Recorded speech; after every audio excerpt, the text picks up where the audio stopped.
안녕하세요, 윤기훈 작가입니다. 오늘은 여기가 그 남가자동이라고, 여기에 제가 아는 선배 작업실이 있다 해서 찾아왔거든요. 예전에 막 카레에서도 하시고, 그다음에 뭐 조경 쪽에서도 좀 하시고, 약간 독특한 일을 가신 선배님이신데, 그 선배님 작업실이 바로 이 근처에 있대요. 저랑 한번 찾아보러 가겠습니다. 안녕하세요. 어서 오세요. 네네. 아이고. 네, 선배님 잘 아유, 계시네요. 이게 누추한데 찾아주시고 고맙습니다. 네. 네. 온다 해보지. 지금에서 오네요. 아이고. 어떻게 잘 지내셨어요? 예, 그냥 뭐 네. 덕분에 잘 지냈고 뭐 제가 뭐 하는 것도 없는데. 방역 잘하고 있습니다. 네네. 여기는 그 오늘의 작가 이익렬 작가님이라고 네. 제 학교 안녕하세요. 선배님이시고, 네. 예전에 한 페이스북 그걸 통해서 선배님 작품 너무 좋아가지고 전시도 찾아가 보고 연이 맺었는데 이렇게 또 찾아오게 됐습니다. 네. 윤샘 작업도 뭐 독특하고 네네. 약간 그 팝적인 요소나 시사적인 요소들이 좋아갖고 네네. 눈여겨봤던 기억이 있습니다. 아, 네. 너무 이렇게 훈훈한 일이 시작되네요. 지금 뭐 어떤 작업하고 계시나요? 요새는 2월, 3월에 개인전이 있어서 아, 개인전이요? 이번에는 좀 평소 작업이랑 틀리게 컨셉을 조금 좀 더 설명적으로 보여주기 위해서 설치 작업을 하려고요. 아, 설치를요? 네. 어. 기존에 이제 시리즈 작업 쭉 해놓은 것들을 한쪽 벽에 약간 스토리를 엮어서 만들고 우주선을 띄우려고 그래요. 그러니까 약간 맞아. SF적인 이미지, 판타지. 선배님 작업이 이미지. 약간 좀 그런 멋있는 느낌들의 작업들을 예전에 네, 많이. 맞아요. 야. 조그만 퍼포먼스 같은 것도 해보려고. 선배님 같은 경우는 외국을 많이 나가셨잖아요. 네. 보니까 지금 온통 그 티켓들이 있는데 가장 궁금해하잖아요. 어떻게 이렇게 외국을 자주 나가지? 일단 외국에서 전시하는 거는 볼 게 많고 배울 게 많고 돌아가는 걸 잘 느낄 수가 있고 새로운 기법이나 표현들을 또 팁을 얻을 수가 있고 가장 중요한 거는 내 그림을 즐겨주고 반응해주는 좋은 관객들이 많다는 거. 요즘 어떤 작업하는지 한번. 예. 요번에 전시할 것들은 정방형이 주는 긴장감들이 좋아서 약간 머신 이미지와 과거와 현재, 미래를 시대적인 차이나 이런 것들이 없는 세상이라는 생각들을 많이 하거든요. 그래서 SF적인 디스토피아의 판타지 작업들이 있고 약간 막 스타워즈 느낌도 좀 나요. 예, 맞아요.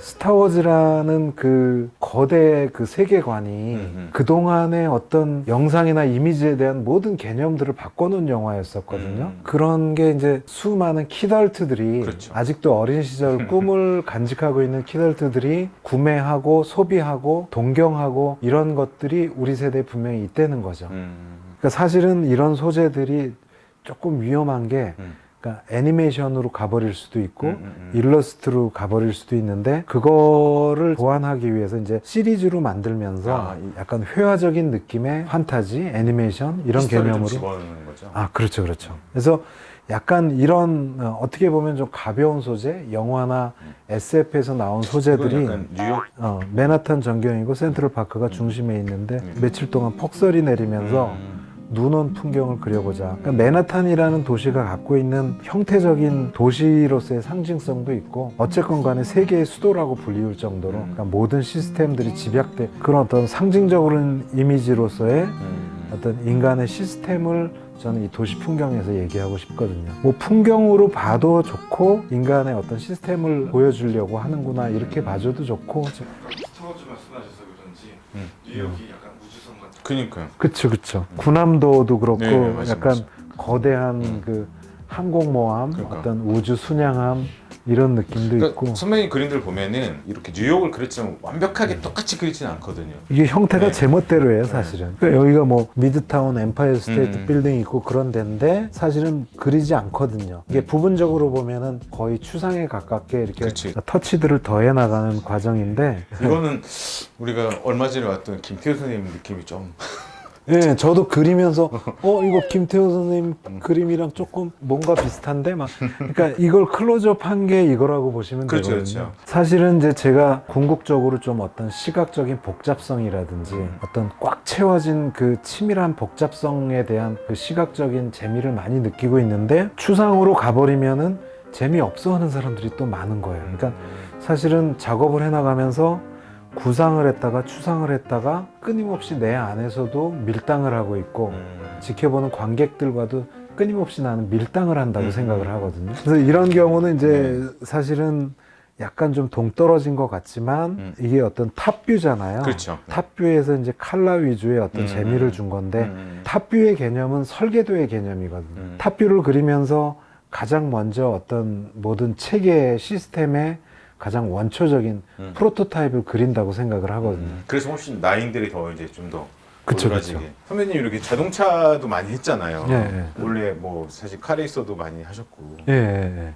하게 된 뭐 계기가 있었어요? 제가 달리기를 잘 못해요. 그러니까 다른 왜 이렇게 계절 운동, 폼 운동, 뭐 스키, 스케이트 후천적으로 배워서 하는 운동은 잘하는 편인데 달리기, 뭐 100m 엄청 느리고 막 팀워크를 요구하는 농구, 축구 같은 거 하면 막 자살골 넣고 막 그러니까 운동신경이 둔한 편이에요. 네네. 어릴 때부터 약간 그 빨리 달리는 거에 대한 그 갈증들이나 컴플렉스가 있었던 거예요. 그러려면 테크닉이 필요한 거예요. 책 보고 연구도 하고 레이싱 팀에서 운영하는 튜닝샵 같은 데서 이제 막 조언도 듣고 막 레이싱 팀에 들어가서 출전을 하기 시작한 거죠. 자동차는 그 시대의 모든 공학 기술과 이제 디자인 개념과 공간 개념과 상업적인 모든 일상들과 맞물려 있는 매체인데 차를 그리면 내가 그리고 싶은 어떤 공학적인 체계라든지 인간의 어떤 시스템이라든지 이런 거를 그냥 상징적으로 표현할 수 있겠구나 해서 20대 후반서부터는 거의 자동차를 소재로 한 그림을 많이 그렸었어요.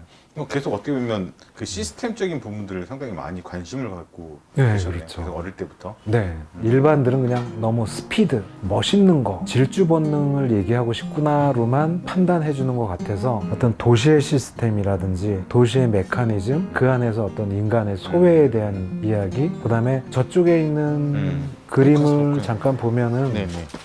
야, 우선 색이 제가 이게 이제 좋아하는 형광색. 이거 자체가 주는 어떤 형광색의 쾌감 같은 것들을 모노크롬 속에 묻혀서 보여주려고 작업한 것도 있고 또 어떤 이런 메커니즘의 시스템을 보여주려는 것도 있고 제일 중요한 거는 드라이버는 하나인데 이 F1 페라리 팀을 운영하는 팀원들은 200명에서 300명이에요.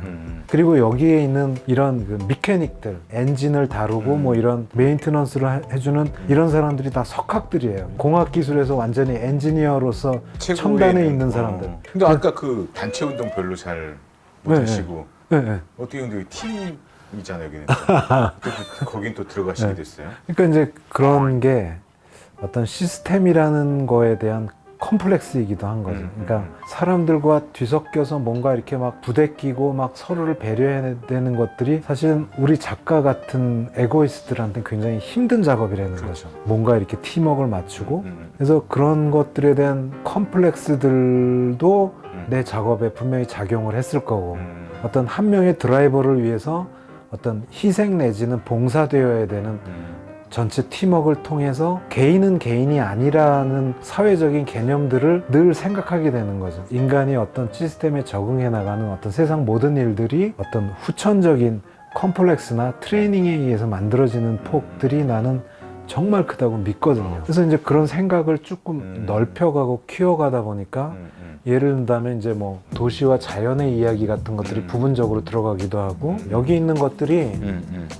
우포늪의 탑뷰예요. 이 우포늪이라는 공간은 여기에 사는 생물들이 너무 많은 계층을 유지하면서 살고 있는데 딱 보니까 자연의 시스템만큼 정교한 게 없는 거예요.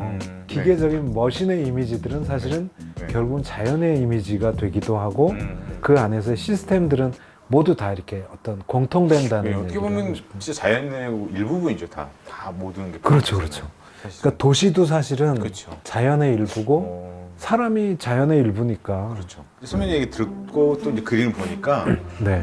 다 똑같은 것 같아, 느낌들이. 이런 것도 보면 지금 어떻게 보면 그 전시장 풍경 같은데 아, 그렇죠. 네, 그냥 비슷한 것 같아요, 느낌이. 처음에는 조금 달라 보였는데 얘기 듣고 보니까 약간 비슷한 면들이 보여요. 소재만 바뀐 거잖아. 맞아요, 맞아요. 딱 그거예요. 딱 보신 거예요.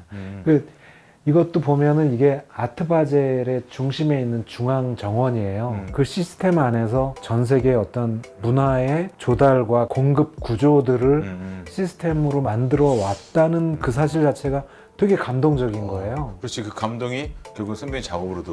아, 그렇죠, 그렇죠. 사람들은 풍경에 대한 어떤 향수를 갖고 있기 때문에 그렇죠. 회화가 갖고 있는 어떤 약간 고전적인 그런 뉘앙스나 이미지에 대해서도 사람들은 보고 싶어 하는 것들. 그러니까 제가 좀 욕심이 많은 거죠. 그러니까 나쁘게 보면 이도 저도 아닌 듯한 계속 소재들을 다루고 있는 거고 올인원 그러니까 이 안에서 어떤 풍경이 갖고 있는 회화의 기본적인 어떻게 보면 감수성부터 회로도를 네. 자칫 잘못 만들면 불이 안 켜질 수도 있겠네요.